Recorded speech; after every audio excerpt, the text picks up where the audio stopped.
No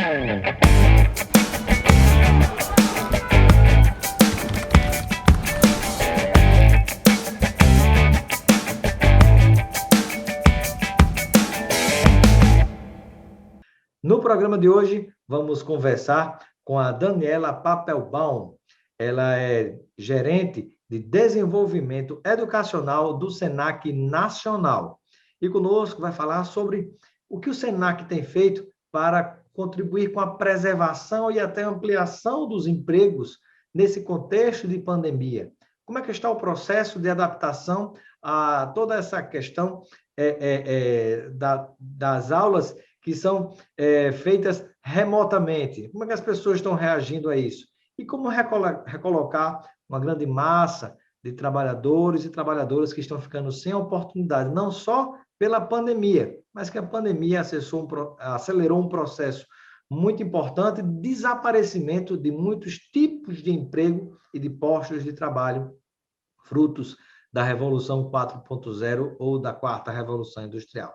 É o tema de hoje, com a Daniela Papelbaum. Eu dou as boas-vindas, Daniela. Seja bem-vinda ao nosso Espaço Cidadão.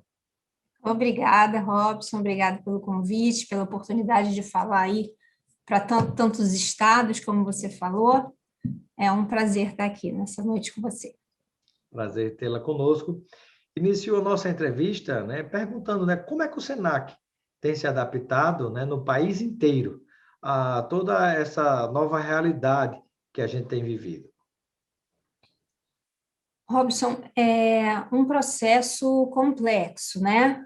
Quando a pandemia começou, em março do ano passado, a parte administrativa, né, do Senac Nacional, por exemplo, dos estados, a gente foi para casa achando que a gente ia ficar 2 semanas em casa. A gente fechou as escolas e vamos ver o que vai acontecer e tudo. E a gente, quando viu, não era alguma coisa que se resolveria em 15 dias, né? Naquele momento tinha a história de achatar a curva da infecção, para a gente não superpopularizar, superlotar os hospitais.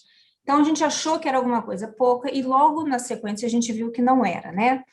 Então, a gente passou ali rapidamente, a gente fez o que a gente chamou de migração, a gente migrou um número grande de alunos para o ensino remoto. O que é o ensino remoto? Importante dizer, não é educação à distância, porque educação à distância, e agora a educação à distância tem ficado cada vez mais conhecida, eu quero poder conversar um pouco com vocês aqui também sobre educação à distância, mas naquele primeiro momento foi só um esforço de migrar.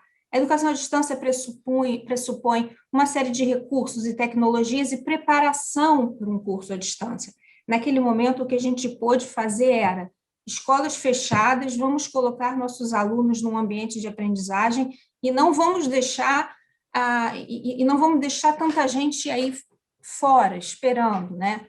A gente, sempre que fala disso, a gente não estava sozinho, né? A gente estava indo, os dados do Banco Mundial, ano passado, falavam em 1,5 bilhão de alunos sem aulas, né? 60 milhões de professores. Então, era um número muito grande e a gente estava aí nesse barco e foi aquele momento inicial de um monte de lives, sabe? Você que é da área de jornalismo deve lembrar muito bem, todo mundo tinha o que dizer, todo mundo tinha que compartilhar, como é que a gente faz isso? Então, naquele primeiro momento foi, vamos fechar as escolas, vamos atender na medida do possível, todos os alunos que têm condição e a maioria tinha condição de ter um computador ou um celular, e estudando à distância, os docentes que precisaram também de equipamentos, o Senac forneceu na medida da disponibilidade, e a gente manteve ali um tanto de alunos estudando conosco.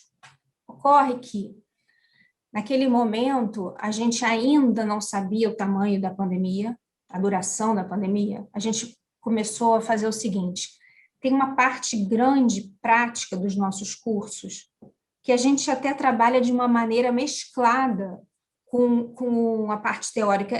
Esses conceitos nem existem mais dentro da instituição, assim, em termos de modelo pedagógico, A gente não fala de uma cisão de teoria e prática, mas naquele momento a gente precisou de novo olhar isso e falar assim, bom, algumas ocupações que precisam mão na massa, nós vamos deixar para fazer isso no final e vamos trabalhar aqui com o que a A gente parte pode à teórica, distância. né, para iniciar, não é? E aí a gente fez isso e muitos cursos ficaram esperando uma possibilidade de voltar, ficaram como se tivesse assim, os cursos iam terminando e aí a gente ainda em pandemia e a gente esperou até o momento de começar a reabrir as escolas, quando a gente achou que as coisas iam voltar à normalidade, lá para setembro, as escolas foram reabrindo, os alunos foram retornando, já seguindo aqueles protocolos todos que se falava de distanciamento, etc. E os alunos foram voltando, fazendo a parte prática que faltava e tudo, e a gente imaginando que talvez estávamos caminhando para uma abertura de escolas. Só que o que a realidade mostrou desde lá é que é um processo ainda em acontecimento, né, em fluxo, ou seja, as escolas vêm abrindo e fechando. Então, a gente tem aí as equipes pedagógicas dos estados todos fazendo malabarismos curriculares, né, para Verdade. dar conta de atender, e é o máximo dizer que a gente conseguiu atender, porque ano passado, por exemplo, a gente ia conversar aqui um pouco de números, né? A gente tem aí, eu te diria assim, um ano nosso, normal, de 19, antes da pandemia, né? A gente teve 1.200.000 alunos, Brasil todo. No ano da pandemia, a gente conseguiu quase 900.000. Não demos conta de tudo, mas temos conta de bastante atendimento, né? E aí eu estou falando de cursos de todos os nossos tipos, e atendimento remoto, em educação à distância, e mesmo no presencial, que a gente teve cursos presenciais acontecendo, tanto no início do ano como no final, né? E a gente começou a ter uma realidade muito variada do país também. Você sabe que esse assunto, ele povoa aqui os meus Muda de pensamentos há lugar para tanto. lugar, né? Cada estado Isso, tem uma você me realidade bem interrompe. diferente, né? Isso, e aí você me Isso. interrompe se eu estiver falando muito, mas Certo. a verdade é que a gente parou de conseguir ter uma diretriz única nacional, vamos voltar, e vamos E tem que voltar fazer uma assim, adaptação às realidades uma locais, né? adaptação. Então, a gente teve no momento inicial Amazonas, né, muito, todo mundo viu, né, muito difícil, tudo fechado. Aí, quando ali começou a melhorar, aí a gente teve um quadro muito ruim no Nordeste. Quando as coisas começaram a melhorar um pouco, o Sul ficou muito ruim. Então, a gente tem até hoje realidades díspares. Agora, a gente tem Mato E Grosso do precisa Sul, de por exemplo, adaptações fechando. diferentes, né? Isso. E aí às vezes, no próprio estado, outro dia eu falava com Santa Catarina, no próprio estado você tem escolas funcionando e outras não, né? E a gente vai atendendo na medida do possível. Agora, Daniela, uma coisa importante do que você falou. Por exemplo, qual é a diferença entre ensino à distância e ensino remoto? Considerando o Tá. seguinte, existem cursos diversos, né, como sempre existiram, que eram literalmente apenas cursos à distância com nada presencial, né? Vendidos, comercializados ou propagados e recrutando pessoas, não só no Senac, mas em várias instituições, ensino à distância. E também existe a situação do que é ensino, o ensino presencial mesmo, né, como sempre existiu em várias áreas, mas que precisou durante um certo tempo, ou ainda está precisando, se utilizar desses recursos para o ensino remoto, né? Parece uma coisa ser igual à outra, mas eu acredito que são diferentes e eu peço que você explique para nós um pouquinho qual é a diferença. Certo, vamos lá. Educação à distância é o que já existia. Cursos que são ofertados inteiramente à distância, o aluno entra no ambiente VR. Educação à distância existe há muito tempo, desde a época do rádio. O Senac trabalhou com rádio outrora, né? Então, isso tudo era o universo da educação à distância. Com as tecnologias da informação e da comunicação, a educação à distância fez um crescimento muito grande e a gente tem uma rede de educação à distância já desde 2012, e vem trabalhando com ela, vem crescendo gradualmente, a população vem cada vez mais, vinha cada vez mais lenta e gradualmente entendendo o que era educação à distância, tá? É um curso que se faz inteiramente à distância. Agora, existem cursos à distância que têm momentos presenciais. E aí a gente começa a chamar isso de... Num limite, a gente está falando de educação à distância com momentos presenciais, no outro limite, a gente já começa a falar, no outro ponto, a gente começa a falar de ensino híbrido, um ensino mais flexível, que é uma parte em sala de aula e uma parte não presencial. Mas hoje se Agora, vive no espera. E o Brasil, por remoto? exemplo, exato, o remoto, né? Isso que eu ia perguntar Remoto, agora. vamos lá. O remoto foi a expressão que começou a ser utilizada no início da pandemia, quando a gente fez uma migração dos cursos que eram presenciais, tais como eles eram, para o online. E aí, na grande maioria das vezes, a gente tem a mesma metodologia que se usava no presencial, fazendo adaptações para a distância. Então, quando as crianças todas, e todo mundo deve ter uma experiência aí por perto de criança que foi para o online, aquilo ali, ela não começou a fazer educação à distância, ela começou a fazer um ensino remoto, a professora ali dando aula, como se estivesse em sala de aula, usando alguns recursos que a tecnologia traz, mas reproduzindo um esquema de sala de aula mesmo, uma migração. Que já estava planejado, né? Porque é Já interessante estava esse planejado, exemplo de exatamente. sala de aula aqui, por exemplo, às vezes no ensino à distância, às vezes você tem um professor para milhares de pessoas espalhadas pelo Brasil inteiro, com alunos que não necessariamente são seus de uma escola específica, né? E muita gente se inscreve ali. Mas você tem hoje a realidade das escolas transportadas para as teleaulas, né? Ali sim você Isso, tem cada professor com cada grupo, cada turma de sala de exatamente. aula, e aquela mesma linha de planejamento escolar, por exemplo, é preservada. Isso. Agora, quando a gente fala de educação à distância, e o atendimento remoto, com o tempo, foi ganhando inteligência, digamos assim, a gente começou a adaptar metodologias também para o atendimento remoto. Então, eu poderia te dizer que na primeira semana estavam todos os docentes falando com os alunos, assim como a gente está conversando. Depois a gente fez aí muita pesquisa de práticas, criamos muitas coisas, eles começaram a usar outros recursos da tecnologia, trazer para a sala de aula online aqueles recursos e fazer algo mais plausível para ser ofertado de uma maneira distante.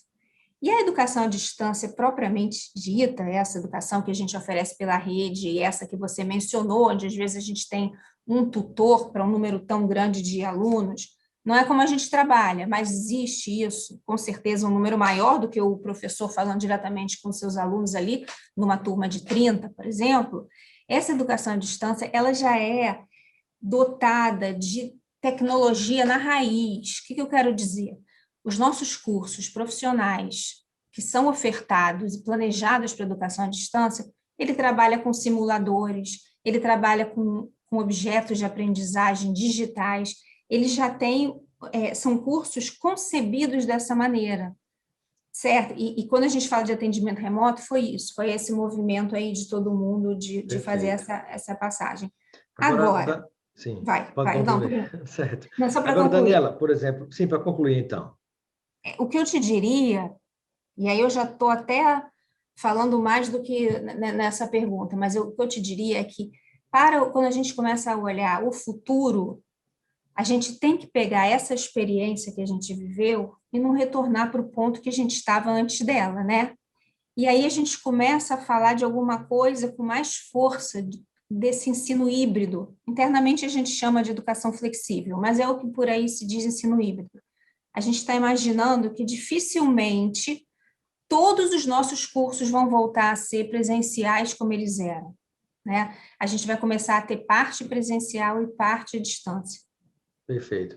E uma pergunta que eu faço, muitas pessoas às vezes questionam sobre o impacto na qualificação das pessoas, na formação desses profissionais, em se tratando, por exemplo, ou do Senac ou de qualquer outro tipo de formação, quando ele sai do presencial e passa para o online. Há algum tipo de prejuízo na formação das pessoas ou com a experiência que tem sido adquirida, tem sido possível equilibrar? Olha, Robson, tem dois olhares. Um é o olhar, e aí principalmente falando de jovens, de crianças que passaram do ensino presencial para um ano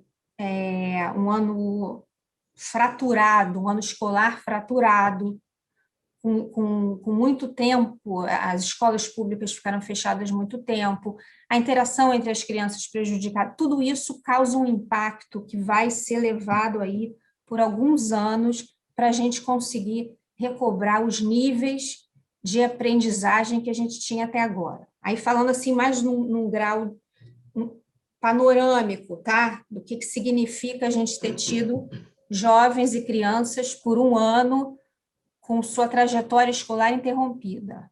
Isso é uma coisa. Do ponto de vista individual, de trabalhadores, por exemplo, de adultos, com certeza, trabalhadores adultos muito bem adaptados ao online, né, com muitas... Isso já flui muito bem. Então, e mesmo jovens, né, que já têm um domínio de tecnologia, jovens que puderam fazer os cursos, não entendo que tiveram um prejuízo na sua formação, inclusive porque a gente tem um compromisso com o perfil profissional de saída desse estudante nosso, né? Então, se o estudante não desenvolve aquelas competências, ele não pode ir para o mercado de trabalho. Então, ele ficou... Então, há um monitoramento constante até que, digamos, aqueles Sim. objetivos de aprendizado sejam atingidos, é isso? Isso. E aí eu te digo, há alguns cursos que a gente não pôde fazer atendimento remoto, em que a gente não em que a gente não poderia completar um curso inteiro, por exemplo, de técnico em enfermagem, inteiramente à distância. Dá para trabalhar à distância a área de saúde? Dá, mas inteiramente o técnico em enfermagem não. Outros a gente até poderia, mas eu estou te dando um exemplo de um curso que a gente teve aí que fazer que eu te digo que a gente não pôde fazer uma migração total. Tá? Tem curso que realmente não tem como, é extremamente necessário o presencial, né? Se Agora, não, vai. agora Eu Daniela, diria o seguinte, se não o presencial, estou falando muito, hein, Robson, mas rapidinho, não, se não o presencial, pelo menos tecnologia pensada para suprir aquilo ali, que num primeiro momento ali da pandemia, a gente não tinha, mas agora a instituição também está aproveitando a oportunidade. Enfim, aproveitando a oportunidade não é nem um bom jeito de falar, porque essa pandemia não é oportunidade de nada, né? Um é, momento de muita tristeza, digamos, se mas valendo nesse se contexto, né? valendo, já, no meio do caos, buscar alguma energia para alguma transformação. Agora, uma pergunta que eu lhe faço, né? Nós sabemos que o mundo inteiro já tem vivenciado o que alguns chamam, até está nos livros de Klaus Schwab, fruto do Fórum Econômico Mundial, por exemplo, essa questão da Revolução 4.0 ou quarta Revolução Industrial, não é? O digital, numa aceleração tão absurda que está fazendo rapidamente simplesmente desaparecer muitos tipos de postos de trabalho já tradicionais no mundo inteiro, né? E até de empregos. Eu gostaria de saber, e tudo isso foi acelerado com a própria pandemia.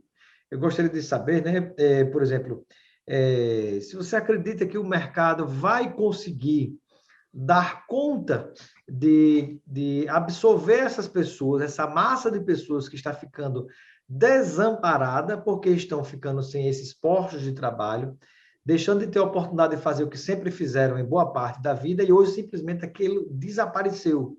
E a pessoa fica ao relento, sem saber o que é que vai fazer a partir de então, né? Então, eu queria saber qual a sua expectativa em relação a isso. E segundo, como é que o Senac se insere neste contexto para tentar fazer algo por essas pessoas, por essa massa de pessoas que está ficando deslocada do mercado de trabalho?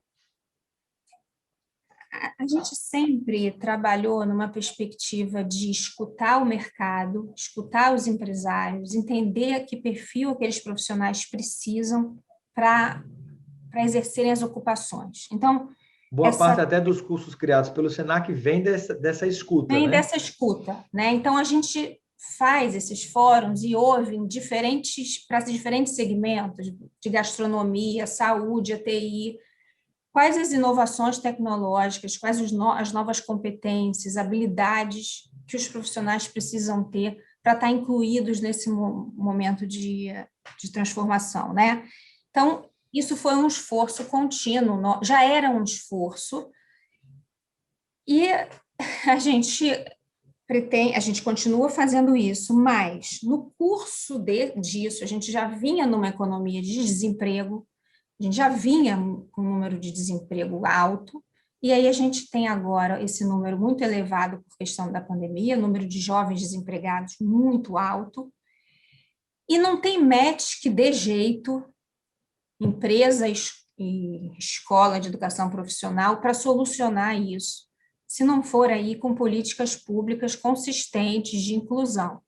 Pois Então, isso é extremamente necessário e algo que não se vê desde o início, por exemplo, que venha do atual governo federal. Alguma iniciativa nesse sentido, né? Há governos mundo afora, por exemplo, né, até fruto dessas discussões no Fórum Econômico Mundial, que já discutem, por exemplo, pela falta de ações em relação a esse tipo de situação, né, a necessidade urgente até de se criar algo que pode ser chamado no Brasil, como alguns conhecem, né, como, digamos assim, uma renda básica de cidadania, porque é sim, muito perigoso, inclusive, para o próprio sistema que a gente vive, que é o sistema capitalista, você ter uma massa crescente de pessoas sem poder nenhum de consumo. preparados, exatamente. Projetos de renda básica, né, renda mínima É. básica. Então, eu te diria assim, as instituições escolares não, por mais compatibilizadas com as necessidades do mercado, com o movimento da Revolução 4.0, que mesmo assim no Brasil ela ainda é muito irregular, né? A gente vive aqui no Brasil empresas que estão em franco movimento de transformação digital, mas há empresas ainda em determinados segmentos, em determinados estados, que ainda estão num outro nível, ainda de uma incorporação lenta de tecnologia, né? Mas perdi o raciocínio. Nesse caso, exatamente como você falou, né? Há empresas em estágios diferentes, né? As Semelhante ao empresas... exemplo que você falou anteriormente, que a própria forma do Senac lidar com a qualificação no Brasil inteiro, ela sofre interferência de situações regionais localizadas. Então, o Sim, mesmo estaria acontecendo em relação ao processo de industrialização, digamos assim, dessas empresas, né? Essa aceleração no ritmo 4.0. A aceleração, ela não é uniforme no país, mas independentemente disso, a gente tem um número grande de desempregados que não há que o complexo trabalho de matching não vai ser suficiente. Matching que eu digo assim, de Você fazer combinar. encontrar, né? Não é A pessoa formada com aquela vaga de emprego. Isso não é suficiente para resolver o desemprego que já estava alto e que agora cresceu muito em função da pandemia e que ainda vai crescer a médio prazo com esse retrato que você trouxe das ocupações que vão deixar de existir. Como, por exemplo, uma que é básica, a gente sempre usa esse exemplo, operador de caixa de supermercado.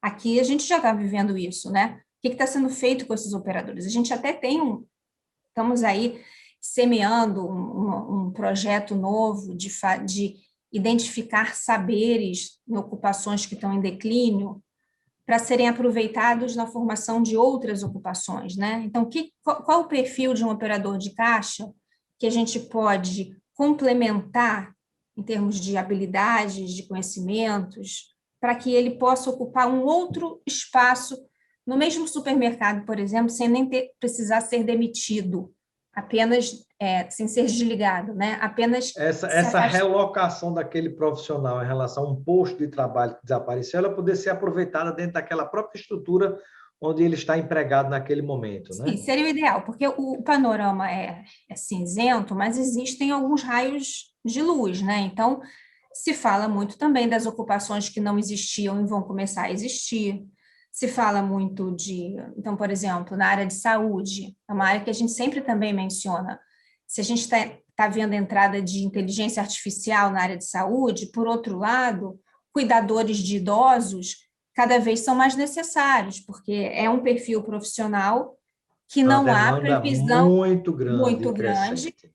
a população envelhecendo, e não há expectativa de que vá haver um robô E a aí é que está cuidar o grande de... desafio, né? Existiria, por exemplo, algum tipo de levantamento, ou do Senac, ou de alguma instituição que mostre digamos assim, esses movimentos que estão acontecendo, áreas de trabalho que estão desaparecendo e outras que estão surgindo, e como encaixar, de repente, aqueles que perderam essas oportunidades com outras que estão surgindo, porque, por exemplo, tem algumas que desaparecem, alguns postos de trabalho que desaparecem, que vão poder encaixar em algumas das novas atividades, mas outros, pela sua própria formação e aptidão para o trabalho, não vão conseguir se encaixar, né? Com alguns dos novos que estão surgindo. Então, como é que, usando a linguagem que você falou, né?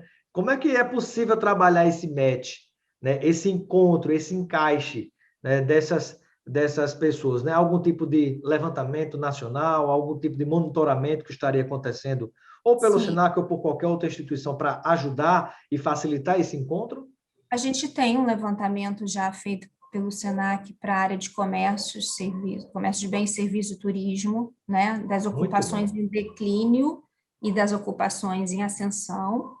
Esse estudo já existe, existem muitos estudos lá fora, né, e a gente bebe disso, porque lá fora eles estão, em muitos lugares, em plena transformação digital, então a gente já sabe que a médio prazo algumas daquelas coisas inexoravelmente vão acontecer aqui.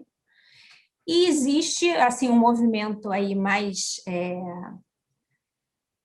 um movimento institucional nosso mesmo, de fazer agora uma escuta por segmentos, para identificar efetivamente quais são os apagões, né? Na área de TI a gente vive essa expressão, um apagão de mão de obra. A área de TI, ela está fervendo, né? Muito Há trabalho, uma muita grande tecnologia, necessidade, mas do mesmo jeito uma grande dificuldade de você encontrar profissionais para aquela área. profissionais, isso. Como Então, quando nós vivemos no Brasil uma explosão do crescimento na construção civil, faltava, por exemplo, pedreiro pedreiro, encanador em várias isso. partes do Brasil, né? Exatamente. Então, a gente está sempre nesse movimento, né? Na educação profissional, ela está com um olho no currículo e outro olho no mercado, né? No trabalhador, no aluno, para a gente conseguir fazer ali alguma coisa que faça uma diferença, né? A gente não quer número, a gente quer empregabilidade. O resultado do nosso trabalho é a empregabilidade, mas ela também não depende só da gente, né? É verdade. Muito bem. Bom, eu gostaria de agradecer a participação, os esclarecimentos, né, vou chamá-la de professora Daniela Papelbaum, gerente de desenvolvimento educacional do SENAC Nacional. Muito Robson, obrigado. Sim, eu tinha ficado com uma informação que eu acho que poderia ser bacana, dizia, que eu acho que eu pronto. não Justamente disse. nas suas despedidas agora, você pode complementar com alguma informação que a gente não Ótimo. tenha abordado durante a A gente foi entrevista. um assunto puxando o outro, eu falei que a gente perdeu um pouco de matrícula, né? Comparando 19 com 20, como a gente Isso. caiu. Um pouco, né? Mas, por outro lado, a nossa oferta de educação à distância mesmo, ela aumentou muito, ela praticamente dobrou. Então, a procura dos alunos, e aí eu não estou falando de migração dos alunos do presencial para a distância, estou falando dos alunos que já procuraram a modalidade à distância, aumentou demais esse ano. E isso para a gente é uma notícia muito boa, porque é uma modalidade, como eu brinquei com você, né? Que vem desde a época do rádio, é uma modalidade que agora se usa do que há de O mais SENAC já tem moderno, know-how, né? já tem know-how nisso, e então, a gente vê várias instituições que não tinham um histórico de educação à distância, entrando na educação à distância, e eu acho que é uma forma importante que a gente tem aí no país, um país grande. A gente tem, ao mesmo tempo que a gente tem um país que as metrópoles estão estourando de engarrafamento, de tudo, e a educação à distância ajuda também nessa comodidade. A gente tem um país aí com rincões ainda muito afastados, sabe? E a gente consegue atender com educação à distância. Então, eu acho que a gente, para tirar um bom retrato da nossa instituição no passado, foi uma queda no presencial em função da pandemia, mas uma ampliação na oferta de educação à distância e com a população cada vez mais. Isso é curioso. Minhas filhas não entendiam bem no que eu trabalhava. Agora todo mundo fala de educação à distância, todo mundo fala de tecnologia, transformação digital, né? Isso passou a ser um assunto assim, muito conhecido. Você tinha chegado a perguntar ali no início, os próprios empregadores não fazem mais distinção se a sua formação foi à distância foi um curso, sua certificação foi de um curso à distância ou de um curso presencial? Em algum momento lá atrás, isso ainda era algo assim a ser inquirido, né? Hoje nem tanto. Hoje, né? Muito bem, obrigado, Daniela Papelbaum, pela sua participação no Espaço Cidadão e seja sempre bem-vinda. Obrigada. Estamos aqui para poder ajudar e trazer esclarecimento para todo mundo.